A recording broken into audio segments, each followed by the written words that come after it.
So, I don't think that 7 minutes was enough time to fully dissect the show's second worst struggle union.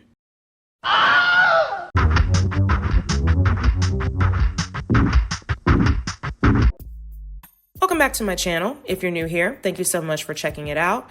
I'm sure a lot of people are probably here from my previous series covering Carrie and Big, the resident train wreck couple of Sex and the City.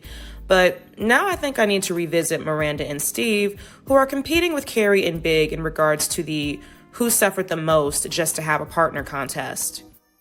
Congratulations, you won. While I still think that Carrie and Big won, seeing as Carrie was somehow done bogus both during and after her husband's demise, Miranda's arc reads as a gradual takedown of a non-male identified woman. Basically, a long-term punishment for not performing womanhood correctly. We know how Miranda presented in the early seasons. We all basically thought that she was a power lesbian who didn't realize it yet, with her iconic androgynous fashion and cynical attitude towards ex-wives. She was also the only one who challenged their friends' male-identified conversations.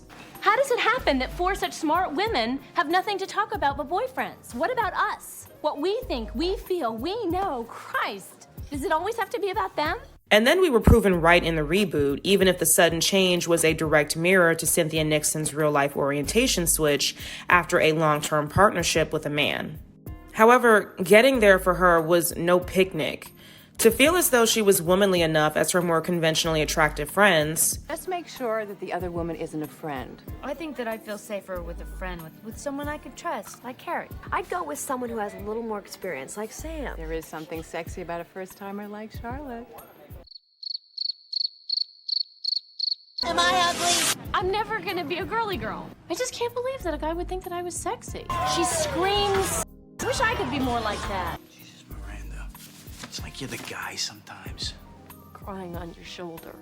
Jesus, I guess I really am a woman, huh? You want to marry this man? I don't know. Everybody wants to get married. I need a housekeeper who will stop judging me because I'm a 34-year-old single woman living in New York. I didn't realize I needed a date for my mother's funeral. Ignore the coffin. There's a single 35-year-old woman walking behind it. And I can't cook. Why do I have a rolling pin? It's good for women to make pies. Miranda allowed Steve to change her entire wants, needs, and reward system. I played a Sims, y'all. I just couldn't help it. Just to avoid the stigma of being unmarried and childless after a certain age. I think Cecilia Regina, a TikTok creator who analyzes Sex and the City, brilliantly stated that Miranda's FOMO kept her rooted to Steve. But Miranda allowed fear of missing out to rule her life. She was always afraid she was missing out on something in terms of relationships. That's why she stayed with Steve as long as she did. And for whatever reason, a lot of the fandom thinks that Steve was a nice guy, although he basically stalked her after she told him that she wasn't interested in pursuing a relationship. So I can get your phone number? Let's just call this what this was, a one-night stand. Hey, have dinner with me. How about tonight? Pressured her to let him move in with her. Actually, I'd like to move in. We just started dating again. There's no need to go at warp speed here. No problem. Now get out of your hair.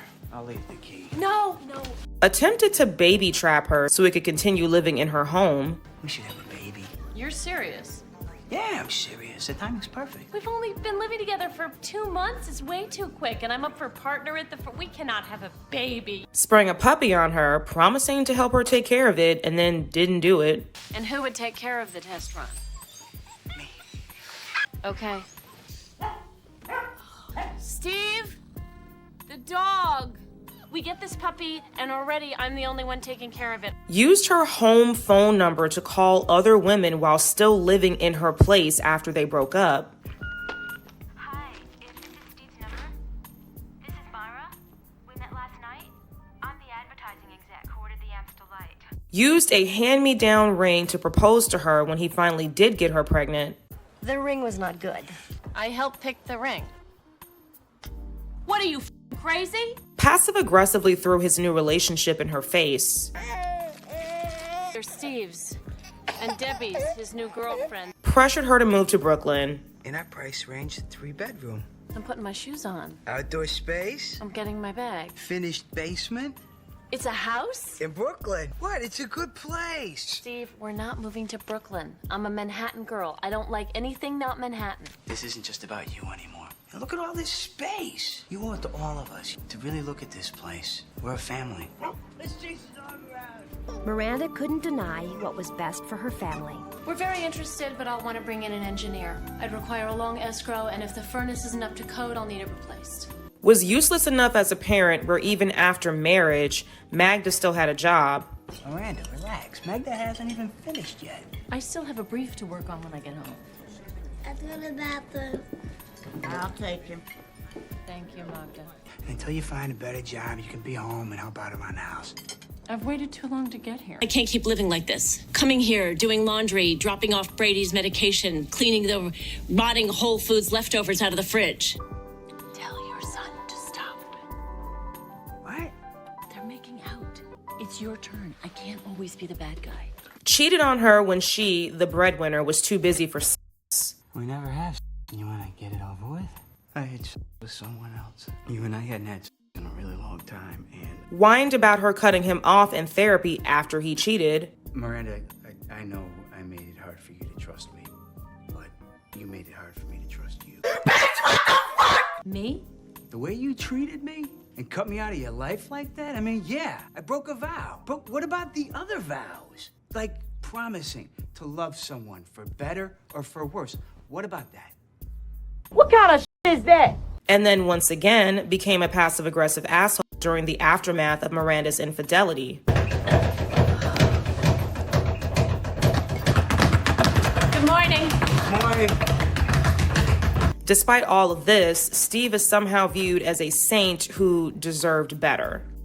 So anyway, without further yapping, let me explain why they are the second worst relationship on this show. This will cover each season, the movies, and the reboot, just like my Carrie and Big analysis. So once again, we'll be here for a while. Get comfy. Okay, so two things here. One, Miranda is very clearly into curly-haired, bespectacled white dorks. Bitch, me too! And number two, if Carrie wasn't such a male-identified awful friend, Miranda would have never met Steve. While Carrie has haplessly ditched Miranda to watch Big cook infant cow flesh, she pulls into a bar and calls her friend for proof of life. Is everything all right? I thought you were dead or something. No, I'm fine. I'm at Biggs.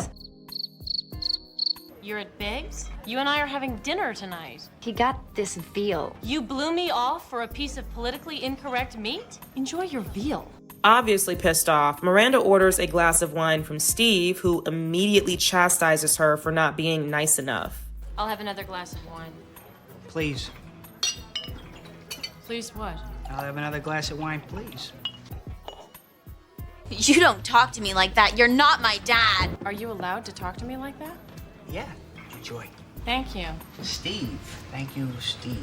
That's really very cute, but I'm not really in the mood. Not really in the mood, Steve. Oh my God. So this relationship literally started with him trying to change her even while flirting.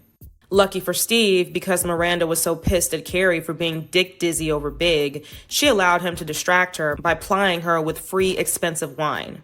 Whoa. Slow down. It's a nice Cote de Rome. Nah, it's on me.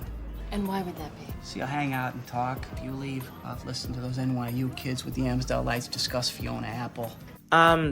What's wrong with Fiona Apple? Everybody out there that's watching, this world is bull. And you shouldn't model your life. Wait a second. You shouldn't model your life about what you think that we think is cool and what we're wearing and what we're saying and everything. Go with yourself. Eventually, they clap cheeks, and Steve's only redeeming quality is revealed. Miranda, who immediately sets a boundary by telling Steve that she only intends for this to be a one-night stand, is annoyed when he presses for her number so he can go out with her. So can I get your phone number?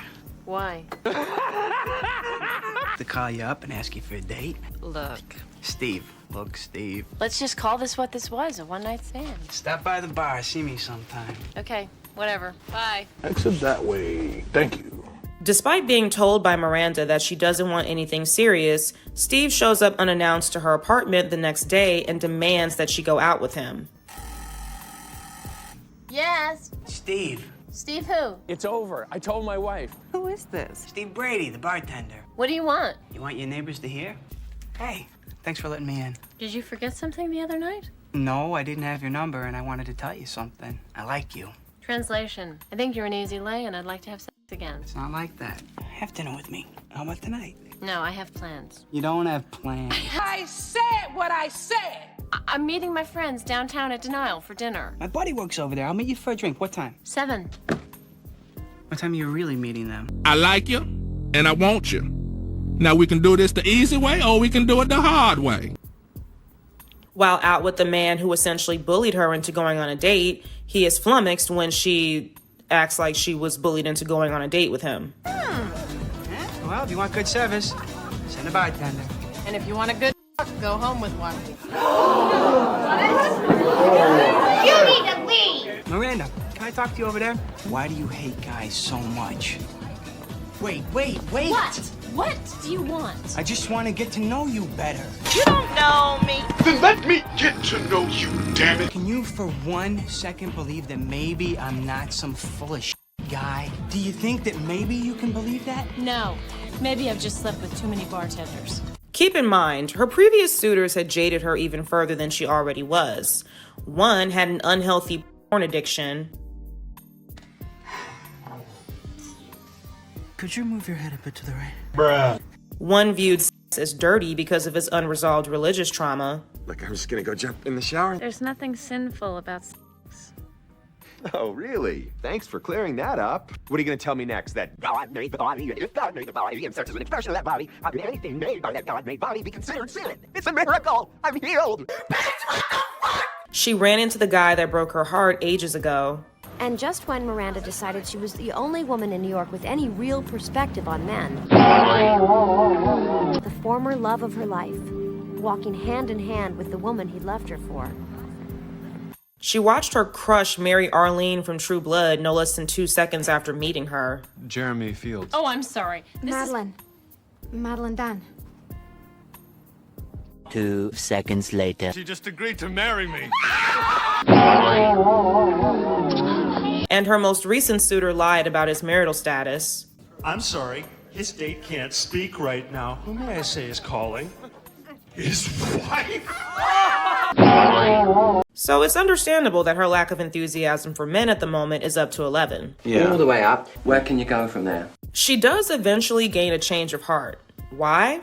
I wish I were joking, but it's literally because Big did the bare minimum for Carrie and showed up for her, although Carrie was very clearly about to announce that he flaked. Hey.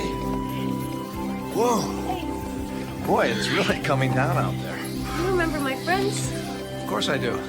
Hello, ladies. Hello. Miranda runs after Steve to let him know that she changed her mind. In the rain. Maybe I can believe it.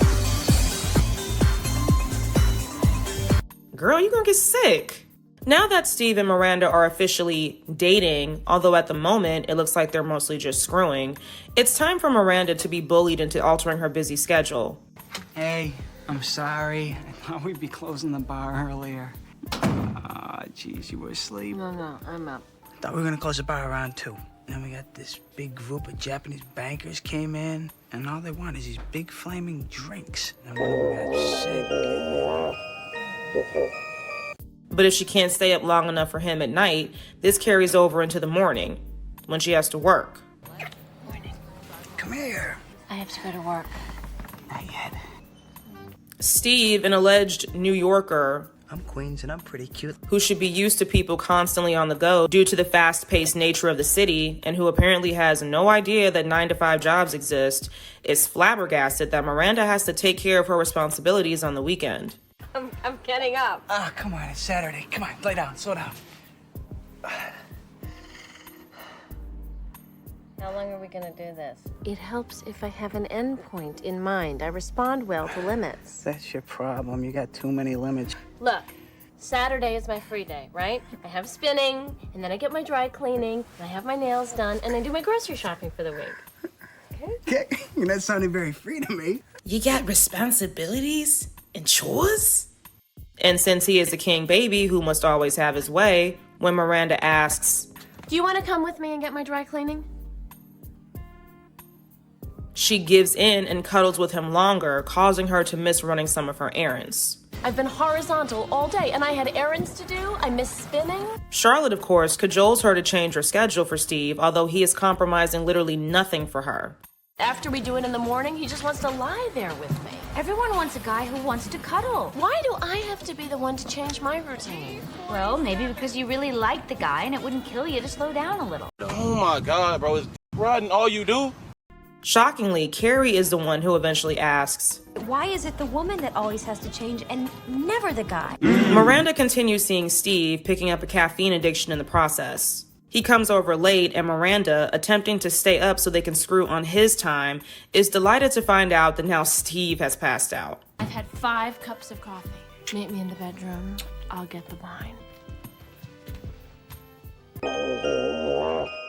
She finally gets fed up with her undesirable new schedule and voices this to Steve. I think you should spend the night at your place tonight. Why? Because I'd really like to catch up on my sleep, and I really don't want to worry about having sex with you in the morning and then just lying there and being late. You don't like having sex with me? I love it, but just once I would like to do it at night. I had a window, and it happened half an hour ago. You had a window for sex? I'm sorry, I'm a lawyer. I get tired.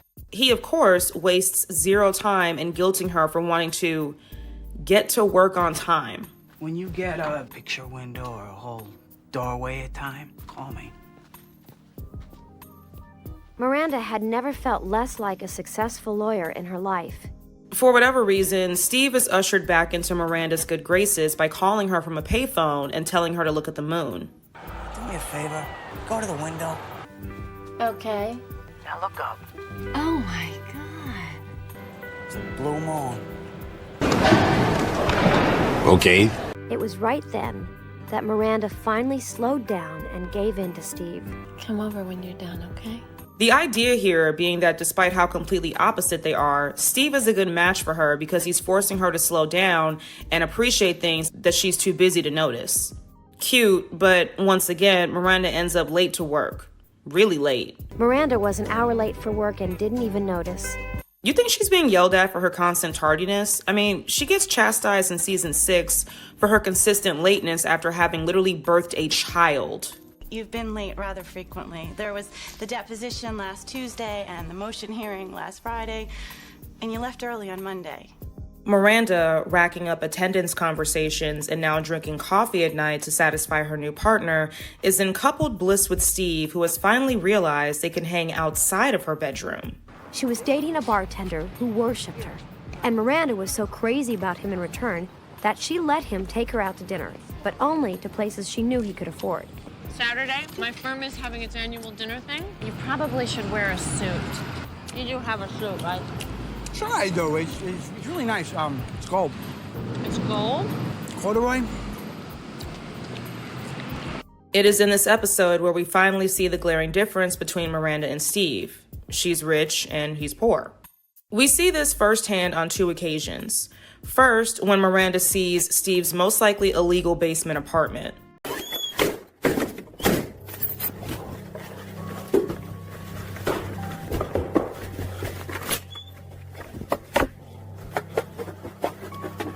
What is this? There's like 18 different mold cultures growing on this man's walls. Why are these walls peeling so much? Do they get floods a lot? Okay, look, he don't even have a kitchen. There's pots and pans there, but I don't see Nan's stove. This man is stoveless. Again, with these walls, why are these walls so gross looking? And they on the outside of the apartment, they in the hallway. Oh my God, what is that? Oh my God! If the hallway looks like that, then the apartment definitely look again.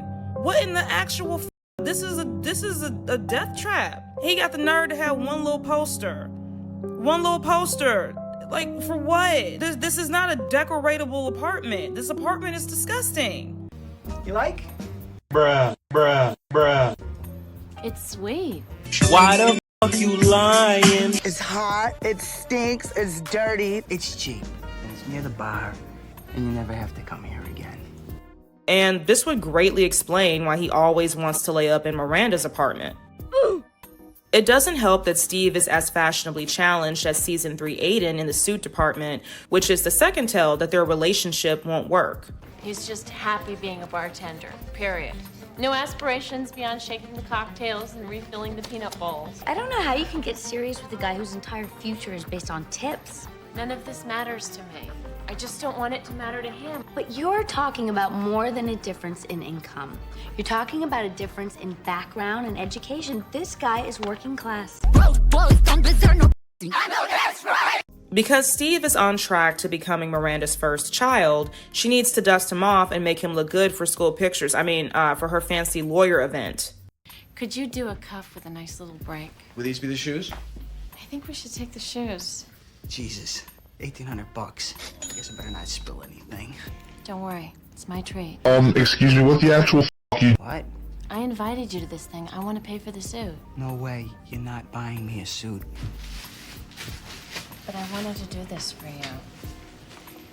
Then I'd start to think of you like my mother, and that can get a little weird for me. Sorry, sir, it was declined. Scusa. Try one of mine. No. Let's try 800 on the card. I'll write you a check for 1,000, and I'll give you the rest. It's too expensive. Now, would you just let me buy the suit? Just makes him feel bad. That's what a real shirt looks like, huh? Oh! Does it also somehow open into a small studio apartment? Here, it's the I never say fabulous shirt. Who's doing the PR? They don't have money for that kind of thing. We're getting paid like $30. Is this really what you want to do with your life? Yeah, I love it. I'm an actor. I'm gonna help you be a star. There he is! The absolute hunk! We already know what happens next, which further proves how much of a scumbag Steve can be. He shows up at Miranda's sans suit right before the event to dump the woman he begged to give him a chance. Why are you dressed like that? I returned the suit.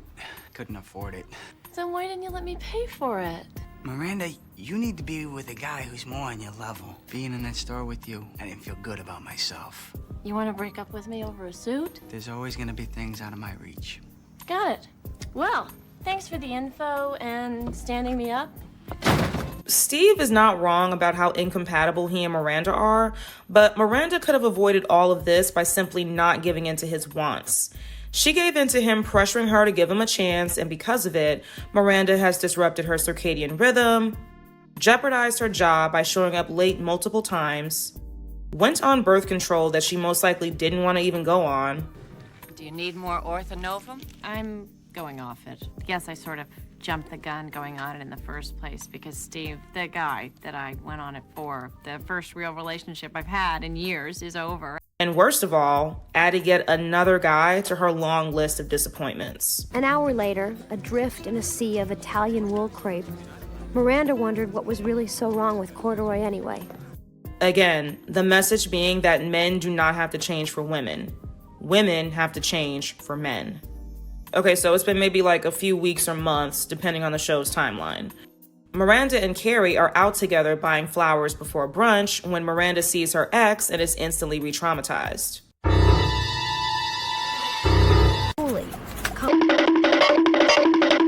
Needless to say, Miranda was not in the best headspace to run into Steve.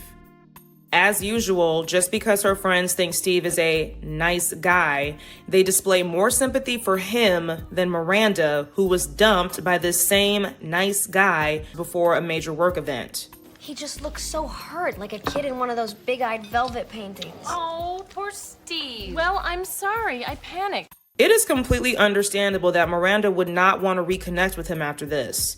Steve, however, who has not kept up any communication with Miranda since he dumped her, decides that he wants back in. I hear you breathing. Hi. That was a shit thing you did, running away from me on the street. The last time he was here, he was dumping her. But now that he sees Miranda's not over him, he can get back in her head and ultimately her home. You ran. Well, I wasn't expecting to see you. It really hurt my feelings. I don't do very well with ex-boyfriends, and... This is me. Yeah. I held your head while you were sleeping. Ignoring the fact that they say the word "she" a comical number of times. That was a thing you did, running away from me on the street. And then I did that thing. It wasn't that really...